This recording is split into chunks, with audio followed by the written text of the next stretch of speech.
자, 열왕기하 13장에서 말씀 받겠습니다. 14절부터 17절. 엘리사가 죽을 병이 들매 이스라엘 왕 요아스가 저에게로 내려가서 그 얼굴에 눈물을 흘리며 가로되 내 아버지여 내 아버지여 이스라엘의 병고와 마병이여 하매 엘리사가 저에게 이르되 활과 살들을 취하소서. 활과 살들을 취하매 또 이스라엘 왕에게 이르되 왕의 손으로 활을 잡으소서. 곧 손으로 잡으매 엘리사가 자기 손으로 왕의 손을 안차라고 가로되 동편 창을 여소서. 곧 열매 엘리사가 가로되 쏘소서. 곧 쏘매 엘리사가 가로되 이는 여호와의 구원의 살 곧 아람에 대한 구원의 살이니 왕이 아람 사람을 진멸하도록 아벡에서 치리이다. 안찰이란 말이 나왔어요. 이건 성경에 딱 한 번 나옵니다. 여기. 전에 어디 기도원인가 뭐 들은 얘기입니다. 나도 이 안찰이란 말을 가지고 안찰한다고 뭐 사람의 뭐 온몸을 뭐 때렸다 그러던가요. 뭐 심지어 뭐 누를 막 찔렀다 그러던가요. 그걸 이제 안찰한다고 그랬다는 거예요.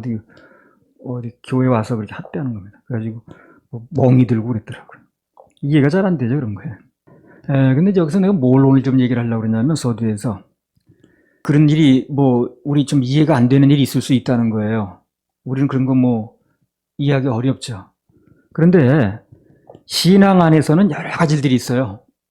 그래서 판단 기준을 좀 얘기를 하려고 그래요. 그래서 뭐 그들이 하는 방법이 우리하고 좀 다르다 할지라도 또 우리가 하는 방법이 다른 사람하고 다를 수도 있거든요.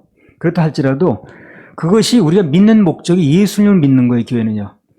그래서 명백하게 예수님을 부인하는 것이 아닌 이상, 그들이 예수님만을 구원자라고 말하는 것을 부정하지 않는 이상, 내 생각에 조금 이해가 안 되더라도 좀 다를 수 있거든요. 그 말은 좀 조심스럽게 할 필요가 있습니다. 그래서 사람이 너무 말을 함부로 막 하는 거예요. 나하고 안 맞으면 무조건 2단, 3단 이러면서 너무 말을 막 하는 거예요. 나는 그런 말에 굉장히 조심합니다. 왜 그러냐면요. 만에 하나라도 그게 혹시 하나님께서 무슨 관계된 일이 맞을 수도 있잖아요, 그게. 우린 잘 모르잖아요. 그러면 그분이 하시는 일을 우리가 인간이 앉아서 판단할 수 있거든. 그럼 굉장히 큰 문제가 돼요, 그게. 그래서 좀 나하고 달라도 그게 분명하게 성경에 기록된 대로 예수님만을 구세주로 믿는 거에 부인을 하든가 또 예수님 하나님이라고 인정하지 않는가 뭐 그렇게 하지 않는 한 나머지 말은 좀 조심스럽게 볼 필요가 있다는 거예요. 오늘날 사람들이 너무나 그 이단 소리도 쉽게 하더라고. 그것도 조심해야 돼요. 그 이단이라는 게 한마디로 누구를 정죄하는 거거든요. 그렇죠? 그 전에 지방에서 이제 있을 때 집회라고 올라왔는데 집회 끝나고 집에 가서 보니까 그 당시에 우리 광고 때문에 국민일보로 봤거든요. 그 무슨 학생회에서 팜플렛에 넣어서 왔더라고요. 그 이제 그 내용이 뭐냐면 누가 이단인가 하는 내용이 이제 거기 써 있더라고. 무슨 학생에서 만들었대 그게. 그걸 한번 내가 읽어봐서 뭘 이렇게 써가지고 돌렸나 해가지고 그랬더니 그 내용 중에 뭐라고 써놨냐면 무슨 단체는 기성교회를 심하게 비판했기 때문에 이단이라는 거야. 그렇게 써놨더라고. 그렇게 말하면 안 되지.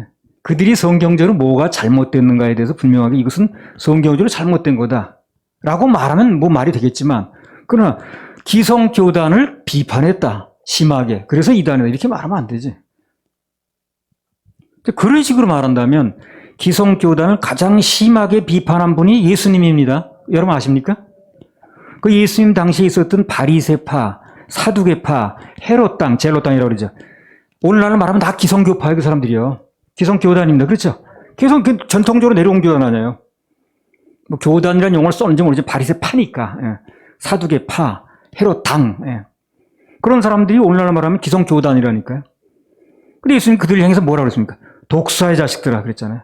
그것도 내가 좀 순화시킨 말입니다. 침례요한도 그렇고. 그럼 예수님과 침례요한이 이단입니까? 그렇지 않죠. 그렇게 말하면 안 된다는 거예요. 그런 식으로 말하면. 뭐 그 전단지 보니까 어떤 단체, 뭐 성경적으로 뭐가 잘못되다 이렇게 지적하는 게 아니고 무슨 단체는 구원을 너무 강조하니까 이단이고 또 어떤 단체는 무슨 뭐 전통적인 교회들이 안 쓰는 방법을 쓰니까 이단이고 그런 얘기 막 써놨더라고. 뭘 판단을 할 때는 현재 그들이 하는 방법이 뭐냐를 자꾸 따지지 말고 그건 좀 다를 수 있거든요. 사는 방법도 다르고 그들과 이 다음 천국에서 만날 수 있겠는가 그걸 한번 볼 필요가 있어요. 이단이라는 게 뭡니까? 끝이 다른 거거든. 다를 이자도 끝단자거든. 끝이 다르다 그 말이에요. 끝내 가서 어디 가서 만나는 끝이 다르면 그게 다른 단이 되는 거예요. 이 단, 다를 리자 끝단자. 그들이 믿는 믿음이 누가 됐든 간에 천국에서 만날 수 있는 믿음이다 라고 생각된다면 비록 교파가 달라도 문제될 게 크게 없는 거예요. 난 그렇게 생각을 하는 거예요. 함부로 말하면 안 된다. 천국에서 만날 수 있는 사람들을 아주 안 만날 사람처럼 그렇게 대하면 되겠어요. 적어도 내 신앙 양심에 맞지 않아요, 그게. 그래서 누가 됐든 자신이 하나님 앞에서 지옥 갈 죄인임을 깨닫고 그래서 오직 예수님만이 나의 구세주다. 그러한 생명 얻는 회개가 되면 천국에서 만나는데 지장이 없는 거예요. 없는 겁니다. 신앙생활에 은혜 받는 방법이 좀 다를 수 있거든요. 어디 가니까 금식을 강조하더라고. 세미나가 어디 가니까 뭐 금식을 어느 정도 강조하면요. 이제 그 쭉 앉아서 이렇게 앞에 뭐 2열, 3열로 앉아서 이렇게 이제 앉았고 그리고 이제 강사가 물어보는 거예요. 근데 거기가 막 자주 나오는 사람인가 어떤 목사가. 근데 무슨 옆집에 무슨 그 전기세인가 뭐 수도세인가 뭔가 때문에 대판 싸웠다는 거예요. 그냥 회개 이제 한다고 그러더라고. 그러니까 강사가 목사님 금식 20일 하셔야겠네요 그러더라고. 근데 금식 무슨 뭐 열흘인가 20일인가 끝난 지 얼마 안 됐대. 그게 또 그렇게 얘기를 하더라고. 그러니까 거기는 그걸로 밀고 나가는 데인가 봐. 금식으로. 금식 자체가 잘못된 건 아니죠. 그죠? 성경에 나오니까. 근데 우린 뭐 그렇게까지 하는 단체는 아니잖아요. 또 어디 가니까 이렇게 형광등 밑에서 기도하는 건 기도가 아니라고 그런다는 거예요. 그럼 뭐가 기도냐? 저 산에 들어가서 바위돌에 앉아서 산기도 하는 것만 기도를 한다는 거예요. 원장이 그렇게 얘기하는데. 그래가지고 전부 산에 들어가서 기도를 한다는 거예요. 그렇게 또 얘기하는 데도 있더라고. 다니다 보니까. 그렇다고 그렇게 말한다고 이단이라면 되겠어요? 나가 틀린다고. 그들은 뭐 그렇게 믿나 보지 뭐 그냥. 우리 같으면 주님의 임재를 또 기다리기도 하고 그러잖아요. 구원관이 같으면 큰 문제는 안 된다는 얘기를 하는 거예요. 나는 기본적으로 뭐 여러 가지가 있습니다만 다 얘기할 수 없고요. 아주 추리고 추려서 요약해서 3가지가 맞으면 우리의 방법이 틀려도 뭐 교제는 할 수 있다고 봅니다. 첫째는 뭡니까? 삼위일체론이 맞아야 돼. 삼위일체. 삼위일체론이라는 게 이게 여러 가지 얘기를 하고 책도 엄청나게 많이 나왔어요. 그 두꺼운 책. 근데 간단히 말하면 그래요. 예수님을 하나님으로 인정하는가 여부가 삼위일체론의 핵심입니다. 핵심. 그래서 성부 하나님, 마음에 껴도 믿어요. 성부 하나님은요. 그런데 이제 성령 하나님도 뭐 다 공통적으로 믿고 성자 하나님에서 믿음이 갈리는 거예요. 문제는 예수님을 인간의 몸을 입고 오신 예수님을 하나님으로 인정하느냐 여부가 삼위일체론의 뭡니까? 핵심입니다. 핵심. 그래서 정통적인 우리 믿음은 예수님을 하나님으로 보는 거예요. 왜? 성경이 그걸 말합니까? 성경이 그렇다고 그러니까. 자, 요한일서 4장 2절 3절. 하나님의 영은 이것으로 알지니 곧 예수 그리스도께서 육체로 오신 것을 시인하는 영마다 하나님께 속한 것이요 예수를 시인하지 아니하는 영마다 하나님께 속한 것이 아니니 이것이 곧 적 그리스도의 영이니라. 오리라 한 말을 너희가 들었거니와 이제 벌써 세상에 있느니라. 하나님의 영이냐 아니냐 여부를 뭘 가지고 판단한다는 거예요. 이단이냐 여부를 뭘 가지고 판단한다는 거예요. 예수 그리스도께서 육체로 오신 것을 시인한다. 이게 무슨 얘기냐면 하나님이셨는데 그분이 육신의 몸을 입고 왔다는 걸 인정하면, 바꿔 말하면 육신의 옷을 입고 온 예수님을 하나님으로 인정하면 그럼 우리가 그냥 같다는 거예요. 하나님의 영이라는 겁니다. 그게. 그러나 어떤 형태로든 또 누구든 예수님이 이 땅에 육신의 몸을 입고 오신 게 아니다 라고 얘기를 한다면, 즉 예수님의 하나님이심을 부정한다면 그건 그 단체가 얼마나 큰 단체인지, 얼마나 알려졌는지, 세계적으로 공인이 됐는지 말하는지, 그것은 성경이 말하는 믿음은 아닌 거예요. 예수님이 하나님이신데 육신의 몸을 입고 오신 것은 여러 번 얘기를 했죠. 우리 그 죄를 위해서 희생 제물이 되어줘야 되는 거예요. 근데 영으로 계시면, 하나님으로 계시면 피를 흘릴 수가 없는 거예요. 그래서 피를 흘릴 수 있는 육신의 몸을 입고 오신 겁니다, 이 땅에.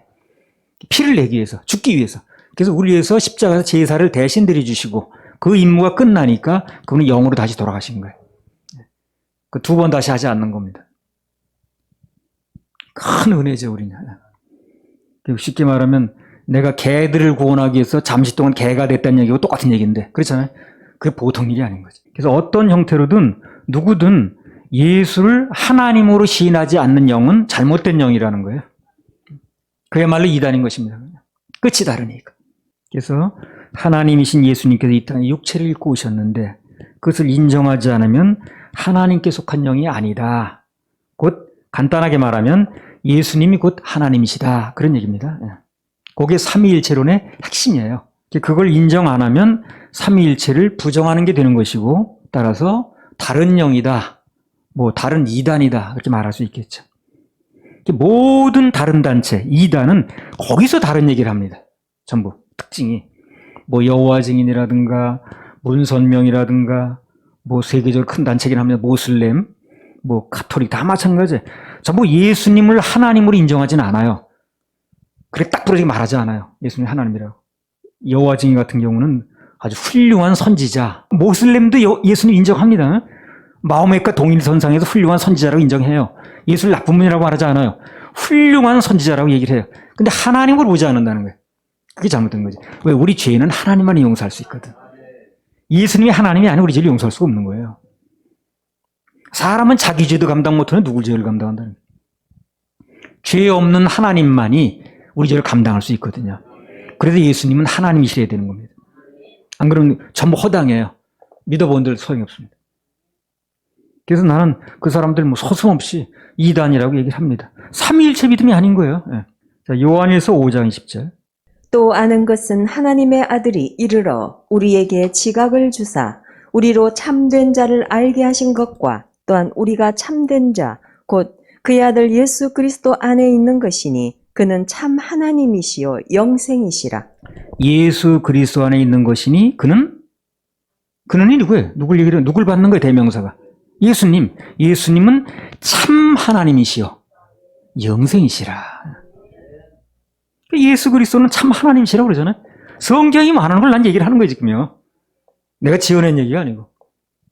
그리고 그분은 영생이시기 때문에 문자 그대로 예수님의 그 생명을 받으면 누구나 영생을 하는 것입니다. 이게 기쁘잖아요. 영생한다는 거. 요한복음 3장 16절에 하나님이 세상을 이처럼 사랑하사 독생자를 주셨으니, 간단히 말하면 더 쉽게 말하면요, 독생자를 오신 거예요, 그분이요. 이는 저를 믿는 자마다, 예수님을 믿는 자마다 멸망치 않고 영생을 얻게 하려 하심이라. 영생하면 영생. 이게 얼마나 큰 선물이고 얼마나 좋은 말인지 사람들이 잘 몰라요. 이 영생이란 말이 실감이 안 되는 거야. 그러니까 신앙생활 하면서도 기쁨이 없어. 조그만 일에도 이 세상 환경에 휘둘려. 엮여가지고. 이 영생이란 말이 우리 속에 있어야 되는데. 이게 믿어져야 기쁘고, 좀 어려움이 있다가도 주님 영원한 날에서 난 영생할 거지. 정말 주님과 영원토록 같이 있을 거지. 이거 생각하면 기쁨이 막 넘치거든. 근데 그 기쁨이 별로 없는 거예요, 사람들이. 그 세상 것만 엄청 커 보이지, 그 영생의 기쁨이 날 움직여야 되는데, 구원받지 않으면 신앙생활은 안 되는 거예요, 그래서. 하려고 노력한다고 되는 게 아니에요. 구원받아서 예수님의 진짜 영생의 영원한 생명이 내게 들어왔을 때 되는 거지, 이게 이론으로, 지식으로, 무슨 뭐 노력으로 되는 게 아니라고. 이게. 아무튼 그래서 예수님께서 하나님이심을 인정하지 않으면, 즉 삼위일체론이 틀리면 그게 이제 이단이 되는 거고요. 끝이 다르기 때문에 교제할 수가 없다는 겁니다. 그 다음에 또 하나 뭐냐면 구원론이 같아야 돼. 구원론이. 최소한 교제를 하려면 구원론이 같아야 돼. 구원론이 틀리면 끝에 가서는 하나 천국하고 지옥 가는데 무슨 교제를 한다는 거예요, 거기다. 성경이 말씀하신 구원론은 오직 예수님의 피로, 예수님의 은혜로 구원을 받는다는 겁니다. 뭘로? 선물로. 행위 구원설은 들어갈 여지가 없는 거예요. 인간이 무슨 노력을 하고 선행을 하고 이걸 하고 또는 안 해가지고 구원에 영향을 미친다. 그거는 자기 행위가 들어가는 거거든요. 이건 종교가 말하는 거예요. 예수님 말씀하시는 영생은 그게 아닙니다. 그분이 100% 하고 우린 100% 받아들인다는 거예요. 성경이 이걸 말하는 거예요. 에베소 2장 8절 9절에 너희가 그 은혜를 인하여, 은혜가 원인이 돼서 구원을 얻었나니, 그죠? 얻을 것이요가 아니라 얻었나니, 과거 시제입니다. 얻었나니, 이것이 너희에게서 난 것이 아니요 하나님의 선물이라. 행위에서 난 것이 아니니 이는 누구든지 자랑치 못하게 합니다. 행위에서 나는 게 아니에요. 선물입니다. 그 선물은 받으면 되는 거예요. 누군가가 뭐 기독교란 명칭을 쓰고 있어도 인간이 무언가 해야 구원을 받는다, 또 인간이 뭔가 구원받는데 이걸 하고 안 하고 해야 된다라고 행위를 걷다 결부시키면 행위 구원소를 주장하면 그것은 여타 종교에 별 차이가 없는 겁니다. 다른 종교 다 그렇게 얘기를 하니까. 아니 무슨 비근한 예로 우리가 불교와 다른 근본적인 이유가 뭡니까? 차이가 뭐예요, 차이가? 불교와 다른 차이가 뭐예요? 우리는 양복 입고 그들은 승복 입었다고 다른 거예요? 아니 그렇지 않아요. 우린 머리 기르고 그들은 머리 깎고 그게 다른 거예요? 아 그것도 다른 게 아니에요. 그런 게 근본적인 차이가 아니라는 거예요. 그들과 근본적인 차이는 그들은 행위를 믿어요. 그래서 도를 닦아야 되고 뭐 절을 해야 되고 무슨 뭐 삼복 얻고 뭐 무슨 배를 한번 깔고 뭐 칠복 얻고 뭐 이런 식으로 얘기를 하는 거예요. 산에 가서 뭐 내려오질 않고 뭐 속세를 떠나고 무슨 뭐 생쌀을 먹고 뭐 누더기 옷을 평생 입고 뭐 어쩌고 금욕주의 이런 식으로 뭘 이루겠다는 거거든요. 자기 행위를 믿는 거죠. 그렇게 못하면 안 되는 거예요. 자기가 뭘 해야 되는 거예요. 그러니까 일생 동안 고생만 하는 거예요. 우리는 뭡니까? 예수님이 은혜를 주신다는 걸 받겠다는 거거든. 예수님의 은혜를 믿는 거예요. 근본적인 차이가 그겁니다, 바로. 그러니까 신앙과 종교의 차이는 우린 예수님이 해놓으신 것을 믿는다는 거고 그들은 스스로 뭔가를 이룬다는 거예요. 그가 비록 목사라는 타이틀을 가졌다 할지라도 구원의 어떤 행위를 결부시키게 되면 그 절의 중이나 다를 바가 없는 거예요. 똑같은 방법을 쓰는 거니까. 당연히 교제 대상이 아니겠죠. 전에 그 강원도의 낙산사라고 여러분 아실 겁니다. 큰 불이 났어요. 그래서 산불이 옮겨붙어 거기까지 왔는데 그래가지고 다 불탔죠. 근데 불이 났는데 인천에 어떤 큰 교회 목사가 이제 거기를 온 거예요. 이제 그 기자들이 아니 낙산사 불 났는데 어떻게 목사님 여기 나타나셨습니까? 그 사람이 그런 얘기를 하는 거예요. 여기 낙산사 주지 스님과 나는 오랫동안 교제하는 사이래. 그래서 위로 쳐왔다는 거예요. 근데 그때 그런 생각을 해본 거예요. 아, 목사도 행위 구원소를 믿으면 절의 승려와도 같은 거예요. 그래 교제가 될 수밖에 없겠죠. 그렇죠? 절에서 깊은 교제가 되겠구나. 통하니까. 하는 걸 내가 깨닫겠더라고. 권만 목사고 무슨 기독교 총회장이지 뭐 그렇게 하지만 그러나 그들의 믿음이 차이가 없는 거예요. 뭔가 열심히 해가지고 한다는 거에 믿음이 뭐 차이가 없는 거예요. 그러니까 옷 복장은 달라도 교제가 가능하겠죠. 뭐 통하니까 교제하는 거 아니야? 한 가지 더 얘기를 하면 성서론이 같아야 돼, 성서론. 우리가 굳게 믿는 또 한 가지는 올바른 성서론입니다. 우리는요, 이 성경만이 최종의 권위라고 보는 거예요. 최종의 권위. 이상의 권위는 없어요. 말씀이 그렇다면 우리는 믿는 거예요. 그리고 유일한 권위입니다. 유일한 권위. 성경만이. 현재도 그렇고 앞으로도 마찬가지입니다. 사단은 지금도 그렇지만요, 앞으로도 어찌하든지 이제 여기 젊은 세대 보면 알 거예요. 하나님의 말씀이 성경을 뒤집는 일을 계속 할 겁니다. 성경이 무슨 뭐 사람이 기록을 했다는 둥, 뭐 어쨌다는 둥, 뭐 해가지고 막 아주 어떻게 해서든지 성경이 하나님 말씀을 뒤집으려고 권위를 떨어뜨리려고 무지무지하게 아주 많은 그 방법들을 동원할 겁니다. 수법들을. 그래서 우리는 오직 성경만이 유일한 기준이고 최후의 판단 기준이라고 믿는다는 거예요. 네, 그게 맞아야 돼. 뭐가 이게 되려면. 그 사람이 장로교인인지 침례교인인지 무슨 뭐 순복교인인지 하여튼 그게 맞아야 돼. 적어도 세 가지는 맞아야 돼. 전에 우리 집회 중에 요즘에 뭐 전국을 다니면서 이 집회를 하진 않습니다만 다니다 보니까 그 임재 중에 이제 감동으로 뭐 말씀 받았다고 뭐 무슨 꿈을 꿨다고 이제 그런 얘기 많이 나왔거든요. 예. 뭐 그것도 전혀 부정하진 않아요. 왜냐하면 성경도 꿈이 나오니까. 예. 그러나 그 어떤 것도 이 기록된 하나님 말씀을 뒤집지는 못한다는 거예요. 성경이 캐논이라고 그래 신학교 가면 나와요. 캐논이 잣대란 뜻입니다. 자. 이 성경이 자야 자. 말씀대로 하면 되는 거예요. 고린도전서 4장 6절. 형제들아 내가 너희를 위하여 이 일에 나와 아볼로를 가지고 본을 보였으니 이는 너희로 하여금 기록한 말씀 밖에 넘어가지 말라 한 것을 우리에게서 배워 서로 대적하여 교만한 마음을 먹지 말게 하려 함이라. 기록한 말씀 밖에 넘어가지 말라 그랬어요. 이게 굉장히 중요한 얘기입니다.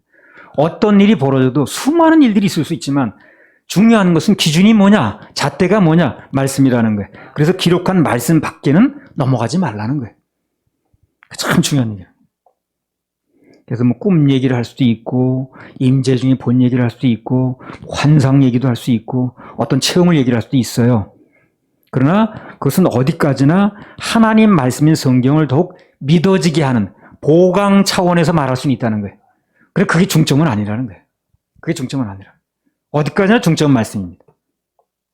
절대적인 게 아니에요, 그런 것들은요. 그래서 그런 것들이 이미 기록된 말씀을 뒤집을 수는 없습니다. 그래서 어떤 게 됐든 간에 그런 것들이 말씀하고 충돌이 일어나게 되면 과감히 그걸 버리고 말씀을 잡아야 됩니다. 그래 잘못되질 않아요. 그래서 이 생수은혜는요, 말씀에 근거한 사회자가 필요한 거예요. 그래서 내가 처음에 이제 이 집회를 맡으면서 2002년도에 한 가지 의아한 게 있었어요. 뭐냐면, 그 기라성 같은 은사자들이 많더라고. 무슨 40일 금식을 몇 번 했다는 둥, 무슨 산에서 불을 받았다는 둥, 뭐 어쨌다는 둥 해가지고 만지니까 성경책이 무슨 뭘 변했다는 둥, 그러면서 엄청난 사람이 많이 왔었어요. 근데 그렇게 많은 사람들이 왔는데 왜 하필 하나님께서 저를 선택해 쓰시는가 하는 의문점이 있었어요. 저런 사람을 불렀으면 체구도 좋고 그냥 누구 말도 잘하고 카리스마도 있고 참 좋겠더만. 근데 그런 사람 다 제껴놓고 나를 쓰시는 이유를 이해 못하겠는 거예요. 나중에 내가 알게 된 건데요. 하나님께서는 그런 사람이 필요한 게 아니었어요. 뭐냐면 말씀으로 분명한 기준을 제시할 수 있는 사회자가 필요한 거예요. 그분에게는. 안 그러면 나중에 배가 산으로 가는지 들로 가는지 모르는 거예요. 말씀 중심을 안 잡으면. 전에 인천 집회예요. 근데 어떤 여자 목사가 자기 갑자기 느닷없이 나와서 그러는 거예요. 자기는 강사가 뭐라고 얘기하든 자기가 하나님께 받은 계시가 있는데 그걸 가장 신뢰한다는 거야. 그렇게 얘기를 하더라고. 그리고 내가 그걸 얘기할 때는 아무도 얘기하지 말라고 그러면서. 근데 내가 그 말을 인정하지 않았습니다. 왜 인정을 안 했냐면 단순히 내 말을 안 들었다고 인정을 안 한 게 아니야. 그렇게 판단하면 안 되지. 그가 무슨 계시를 받았다고 주장하든 그 방법과 태도가 말씀과는 틀리더라고. 그래서 내가 인정을 안 한 거야. 고린도전서 14장 29절 33절. 예언하는 자는 둘이나 셋이나 말하고 다른 이들은 분변할 것이요 만일 곁에 앉은 다른 이에게 계시가 있거든 먼저 하던 자는 잠잠할지니라. 너희는 다 모든 사람으로 배우게 하고 모든 사람으로 권면을 받게 하기 위하여 하나씩 예언할 수 있느니라. 예언하는 자들의 영이 예언하는 자들에게 제재를 받나니 하나님은 어지러움의 하나님이 아니시요 오직 화평의 하나님이시니라. 그 예언 자체가 잘못됐다는 얘기를 하는 게 아니에요. 그렇죠? 있을 수 있다는 거예요. 그러나 어떤 사람이 하나님으로부터 계시를 받아서 예언을 한다고 할지라도 그러나 더 권위자에게 계시가 떨어지면 잠잠하라는 거예요. 멈추라는 거예요. 그런 얘기죠. 질서를 얘기를 하는 것입니다. 자기 걸 내려놓고 들으라는 얘기를 하는 거예요. 그러니까 강사가 뭐라고 하든 간에 자기는 감동받는 걸 한다고 그러니까 말씀과는 틀리잖아요. 벌써. 그렇죠? 그렇게 하지 말라고 그랬잖아요. 뭘 그 사람이 받았는지 무슨 내용인지 그걸 떠나서 말씀과는 틀리다는 거예요. 그게. 그래서 내가 그걸 인정을 안 한 겁니다. 말씀과 틀리다고는. 고린도전서 14장 39절부터 40절. 그런즉 내 형제들아 예언하기를 사모하며 방언 말하기를 금하지 말라. 모든 것을 적당하게 하고 질서대로 하라. 예, 방언도 할 수 있고 예언도 할 수 있겠지만 적당하게 하고 질서 가운데 하는 게 중요하다는 거예요. 질서가 무너지면 모든 게 무너지는 거거든요. 자 보세요, 여러분. 길에 자동차가 이제 운송수단도 중요하겠죠. 그런데 그 자동차가 질서를 지키면서 가야지. 자기 멋대로 가버리면 자동차가 아니에요. 그 살인병기입니다. 그렇죠? 자동차가 질서를 지켜야지. 자동차 편리하다고 좋다고 그냥 자기 멋대로 막 가봐요. 그럼 그게 자동차야? 사람 죽이는 무기지. 자동차 신호등도 안 지키고 그냥 막 차선도 위반하고 막 가봐요. 그럼 그게 자동차냐고. 질서를 안 지키면 그때부터는 유용한 게 아니야, 그게요. 흉기가 돼버리는 거예요. 그래서 성경은 질서를 강조하는 거예요. 그래서 하나님 질서의 하나님이시거든. 이 사람 몸에 이제 암이 생긴다고 그러잖아요. 암이 간단히 말하면 뭔 줄 아십니까? 몸의 질서를 안 지키는 게 암인 거예요. 세포는 정확한 질서가 있어요. 그래서 분열할 때 분열해야 되고 어떤 선이 딱 멈춰줘야 되고 이렇게 하는데 암이라는 세포는 그 질서에 따르지 않는 거예요. 몸에서. 자기 멋대로 해버리는 거예요. 그럼 결국 몸이 죽는 거 아닙니까? 정상 분열을 안 하고 막 과도하게 분열을 해버린다라든가 다른 세포를 무시하면서 그리고 다른 세포의 기능을 마비시키고 자기 활동을 하고 막 해버리는 거예요. 한마디로 몸 안에서 질서를 무너뜨리는 세포가 암세포인 거예요. 그 질서가 무너지면 결국 몸 자체가 죽잖아요. 그래서 내가 건강을 지키는 그 비결 중에 하나가 몸의 질서를 지키는 얘기를 하는 거예요. 밥 먹는 시간이라든가 일어나는 시간이라든가 건강을 유지하는 유력한 수단 중에 하나가 몸의 질서를 지키는 거예요. 아무튼 그래서 그 목사는 제재를 해도 받지도 않고 질서를 지키라고 해도 자기 받은 계시만 자꾸 주장하니까 그가 하는 말의 내용이 맞고 안 맞고를 떠나서 나는 그 사람이 하는 행동이 고린도전서 14장에 기록된 하나님 말씀에 비춰볼 때 아니라고 보는 거야, 아니라고. 분명히 아니니까. 그건. 한마디로 그 목사가 나하고는 성소론이 틀리더라고, 성소론. 그래서 여러 번 말했듯이요. 사단은 어떤 단체나 교회를 무너뜨릴 때 제일 먼저 뭘 무너뜨린 줄 압니까? 질서를 먼저 무너뜨립니다. 그럼 무너뜨리기 쉬워요. 질서가 딱 잡혀서 무너뜨릴 수가 없어요. 그래서 사단은 어떤 단체가 됐든 교회가 됐든 가정도 마찬가지라 무너뜨릴 때는 먼저 질서를 무너뜨려요. 그래 놓고 자기 활동을 하는 거예요. 그러니까 질서가 분명히 서 있으면 사단이 건드리지 못합니다. 가장 우리의 방어 수단도 질서인 거예요. 그러니까. 그래서 하나님께서 은사주의자가 그렇게 기라성 같은 사람이 많아도 말씀으로 사회를 정확하게 볼 수 있는 저를 이 단체를 부르신 거예요. 그래서 그 많은 은사자들 제껴놓고 왜 저를 쓰셨는가는 의문이 자동적으로 풀리더라. 열왕기하 13장 16절. 또 이스라엘 왕에게 이르되 왕의 손으로 활을 잡으소서. 곧 손으로 잡음에 엘리사가 자기 손으로 왕의 손을 안찰하고. 그래서 이제 안찰이란 말이 나와서 그걸 얘기하다가 이제 오늘 조금 다른 얘기를 했습니다. 뭐 세 가지 얘기를 했는데 결론은 뭐냐? 삼위일체론, 구원론, 성소론이 맞으면 우리가 방법이 좀 달라도 인정할 수 있다. 교제할 수 있다. 그러나 그것이 틀리게 되면 그들은 우리의 건짐의 대상이 될 수 있어도 교제의 대상은 아니라는 거예요. 할렐루야. 하나님께 박수 올려드려요. 열왕기하 13장 22절 23절. 여호와스 왕의 시대에 아람 왕 하사엘이 항상 이스라엘을 학대하였으나 여호와께서 아브람과 이삭과 야곱으로 더불어 세우신 언약을 인하여 이스라엘에게 은혜를 베풀어 긍휼히 여기시며 권고하사 멸하기를 즐겨 아니하시고 이때까지 자기 앞에서 쫓아내지 아니하셨더라. 네, 여호와께서 아브람과 이삭과 야곱으로 더불어 세우신 언약을 인하여 여호와스는 되게 악당으로 놀았는데 그렇게 은혜를 베푸신 이유가 뭐냐면 아브람과 이삭과 야곱으로 더불어 세우신 언약을 인하여 약속 때문에 이스라엘에게 은혜를 베풀어 긍휼히 여기시며 권고하사 생각하사 멸하기를 즐겨 아니하시고 이때까지 자기 앞에서 쫓아내지 아니하셨더라. 핵심적인 열쇠어가 뭐냐면요. 여호와께서 하나님께서 아브라함과 이삭과 야곱을 더불어 세우신 언약 때문에 그랬다는 겁니다. 모든 것은요. 그분의 언약 때문에 이루어지는 거예요. 그걸 우리 늘 놓치면 안 돼요. 내가 뭘 하고 안 하고 때문이라기보다도 그분이 이미 해놓으신 약속이 있어요. 그 약속이 성경에 다 기록이 되어 있습니다. 그래서 성경을 우리가 믿는 거예요. 성경을 보는 것입니다. 그 약속을 봐야 될 거 아닌가.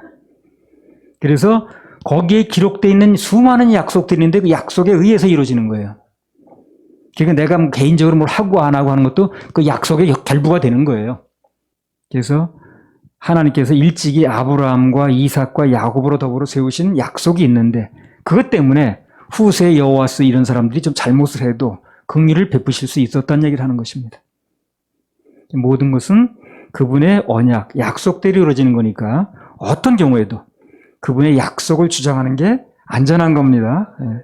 그게 제일 확실한 거예요. 그리고 빠른 길입니다. 돌지 않는 길이에요, 그게. 열왕기하 13장 22절, 23절 한번 더 읽어보세요. 여호와스 왕의 시대에 아람 왕 하사엘이 항상 이스라엘을 학대하였으나 여호와께서 아브람과 이삭과 야곱으로 더불어 세우신 언약을 인하여 이스라엘에게 은혜를 베풀어 긍휼히 여기시며 권고하사 멸하기를 즐겨 아니하시고 이때까지 자기 앞에서 쫓아내지 아니하셨더라. 네, 아주 중요한 게 또 하나 뭐냐면 여호와께서 이스라엘에게 은혜를 베푸셨는데 그들을 긍휼히 여기셔서 그렇다는 거예요. 긍휼히. 그러니까 우리가 하나님이 긍휼의 하나님이라는 걸 좀 잘 알 필요가 있습니다. 하루 종일 그냥 딱 쳐다보고 계시다가 요거 민준이가 뭐 잘못하네 그래가지고 맴매하려고 하시는 하나님이 아니라는 거예요. 혹시 뭐 잘한 게 있으면 상 주시려고. 그러니까 하나님은 우리 인생에 뭐 잘못하는 걸 하루 종일 보고 계시다가 해차례 들고 계신 분이 아니고 그렇게 생각하면 안 돼요. 그럼 신앙생활에 힘이 없어요. 그게 아니라 한 가지라도 잘한 게 있으면 그거 칭찬하시려고 하는 분이에요. 그래서 하나님 안에 들어오면 그래서 행복합니다. 누구나다. 내 장점이 드러나게 돼 있어요. 좋은 것만 보고 써주시게 돼 있다니까요. 세상은 내 약점만 노리고 세상으로 가면 굉장히 괴롭습니다. 세상은 어떻게 해서든지 내 약점을 들춰내려고 그래요. 하나님 안에 들어오게 되면 우리의 장점을 드러내시고 하나라도 장점이 있으면 그걸 들고 쓰시는 거예요. 그래서 감사하죠. 하나님 안에서는 그래서 소망이 있습니다. 그래서 그렇게 여호와스는 비록 잘못을 했지만 그러나 여호와께서 은혜를 베푸셨는데 그 약속 때문이기도 하지만 그분의 성품 자체가 긍휼히 여기시는 성품이라는 겁니다. 그분의 성품을 좀 알아야 돼요. 우리 상대하고 무슨 일이 이루어지려면 관계가 지속되려면 그 사람 성격을 좀 알아야 되는 거 아니에요? 네. 어떤 사람인가? 그래서 이스라엘이 하나님께 긍휼히 여기심을 받으니까 아람 군대를 이겼다는 겁니다. 그렇죠? 아람 군대를 이겼다는 거죠. 그럼 여기서 우리가 뭘 할 수 있느냐면요. 한마디로 하나님께 불쌍히 여김 받는 것이 온 나라 군대보다 강한 거예요, 그게. 그렇죠? 믿을 만하다는 거예요. 긍휼히 여김 받으니까 아람 군대를 이겼다는 거예요. 그러니까 하나님께 불쌍히 여김 받는 거, 긍휼히 여김을 받는 게 온 나라 군대를 가진 것보다 훨씬 더 안전하다는 거예요. 그래서 하나님께 불쌍히 여김을 받는 게 어떤 의미에서 강한 군대를 유지하는 것보다 오히려 효과가 있다는 겁니다. 같은 맥락에서 우리가 예배 성공에서 하나님께 긍휼히 여기심을 받으면 그게 국가의 안보가 되는 거예요. 그리고 나라 지킴도 되는 것입니다. 그래서 우리 심서 하나님을 알아야 되는데 호세아에서 나오잖아요. 심서 하나님을 알자고. 알아야 되는 것 중에 하나가 그분은 긍휼이 많으신 분이라는 거. 이걸 좀 알아야 됩니다. 우리가 그걸 알 때 좀 살다가 좀 잘못된 길로 나가다가 돌아올 수가 있어요. 근데 내 돌아가면 매 맞을 일밖에 없다. 그러면 돌아오기 좀 어렵죠. 그래서 그분이 긍휼의 하나님이시라는 거, 그것만 분명히 알아도 매사에 많은 도움 받을 수 있습니다. 매사에 그분의 긍휼에 의지하게 되거든요. 그리고 긍휼을 구하게 되거든요. 유리하죠. 자, 열왕기상 21장 24절. 아합에게 속한 자로서 성읍에서 죽은 자는 개들이 먹고 들에서 죽은 자는 공중의 새가 먹으리라 하셨느니라 하니. 그래서 여기 보면 아합이 그 나봇이라는 사람이 포도원이 탐이 나가지고 그래서 그 나봇의 포도원을 강제로 뺏는 과정에서 죽였습니다. 그 사람을 그냥 막 그 엉터리 막 거짓증을 세워가지고 잔인한 일 막 했죠. 그래서 하나님께서 그걸 보시고 아합이 집중해서 이 집이 중요합니다. 한 사람 잘못해서 집이 영향받는 거예요. 그 집이 한 사람 잘하면 그 집이 영향을 또 잘 되는 거예요.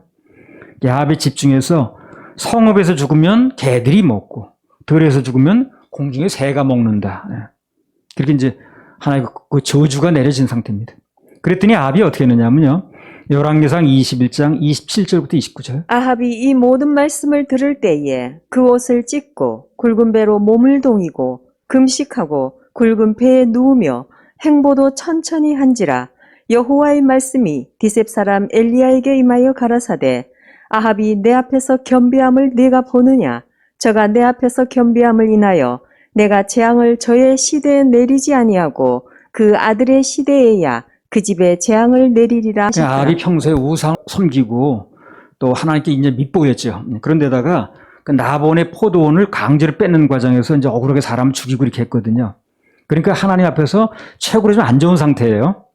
그런데 하나님께서 아합에게 사망과 저주의 판결을 내리시니까 27절에 보면 아합이 어떻게 했냐면 그 모든 말씀을 듣고 나서 옷을 막 찢는 거야.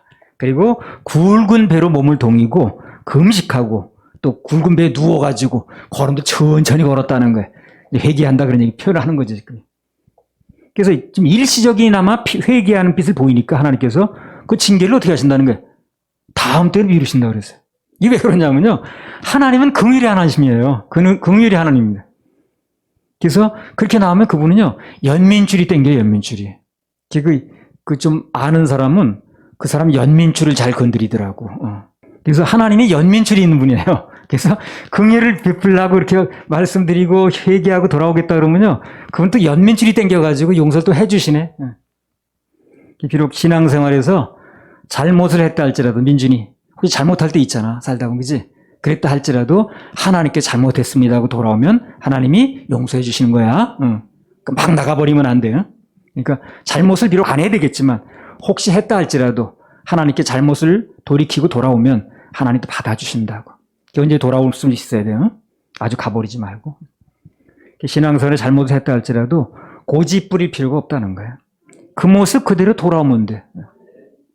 그러면 70번씩 7번이라도 용서해 주라고 하신 분이 그분이시기 때문에 우리 주님이시기 때문에 또 용서가 되는 겁니다. 이 70번씩 7번은 490번 세는 얘기가 아니에요. 세란 얘기가 아닙니다. 무한대를 얘기를 합니다.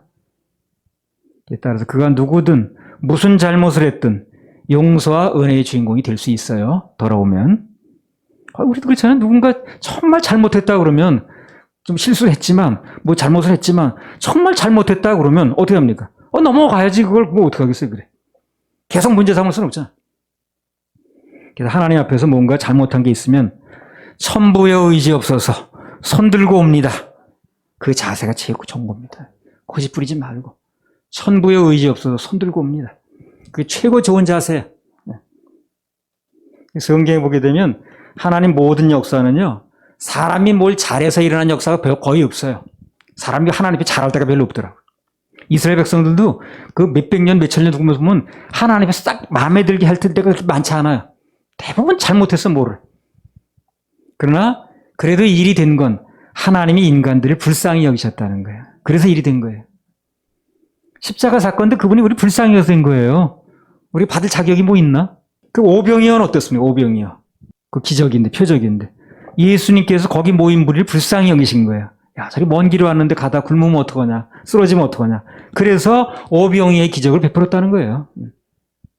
복음서에 오게 되면 무슨 문제를 가지고 나와서 다윗의 자손 예수여, 우리를 불쌍히 여겨 주시옵소서. 그랬던 사람은 다 거의 고침받고 문제 해결받고 그랬습니다. 최고의 기도는 불쌍히 여겨달라는 거예요. 복잡하게 말할 게 없어요.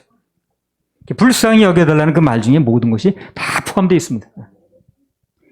뭐 목사의 기도든 사업가의 기도든 노처녀의 기도든 노총각의 기도든 거기 불쌍히 여겨달라는 말 속에 모든 기도 제목과 응답이 다 거기 다 들어있다니까요. 노처녀가 불쌍히 여겨달라는 건 뭐예요? 이제 뭐 하나 만나게 해달라는 얘기지 뭐고요. 그 얘기 아니겠어요. 그 노총각이 불쌍히 해달라는 거예요. 짝 찾게 해달라는 거죠. 그러니까 전부 저는요 짝을 찾게 해주시고 그 복잡하게 얘기 안 해도 불쌍히 여겨달라는 말 속에 다 들어있다는 거예요. 목사가 불쌍히 여겨달라는 건 말씀 달라는 얘기고 또 우리 속 썩이는 사람들이 있으면 그 사람 만져달라는 얘기 아니겠어요? 그걸 다 저 사람이 속 썩이니까 말하지 않아도. 그래서 원리가 그렇기 때문에 누구든 하나님께 긍휼을 입으려면 그분 앞에 불쌍히 보일 상태가 돼야 돼. 괘씸하게 보이면 안 되는 거예요. 그럼 아무것도 안 돼. 하나님 앞에 괘씸하게 보면 아무것도 안 됩니다. 그래서 어쨌든 그분 앞에 우리가 불쌍히 여김받게 보여야 돼. 하나님께 불쌍히 여김받아야지. 그렇게 보여야지. 괘씸하게 보이면 뭐가 되겠어요. 그래서 하나님은 긍휼의 하나님이시니까 뭐 이제까지는 어쨌든 간에 오늘부터라도 그분의 긍휼하심을 믿고 무슨 일이 있어도 그분의 긍휼하심 앞에 나오고 또 그분의 긍휼하심을 바라보시기 바랍니다. 그럼 그분은 또 용서해 주시고 또 길도 내주시고 또 해결도 해주시고 어제까지의 잘못에 관계없이 안 나오는 게 문제인 거예요. 고집 부리는 게 문제인 거예요. 그래서 나도 살다가 실수 많이 했지만 그때마다 또 주님께 돌아오면 또 여전히 받아주시더라고요. 그냥 끝내 가버리는 게 문제인 거예요. 할렐루야. 하나님께 박수 올려드려요.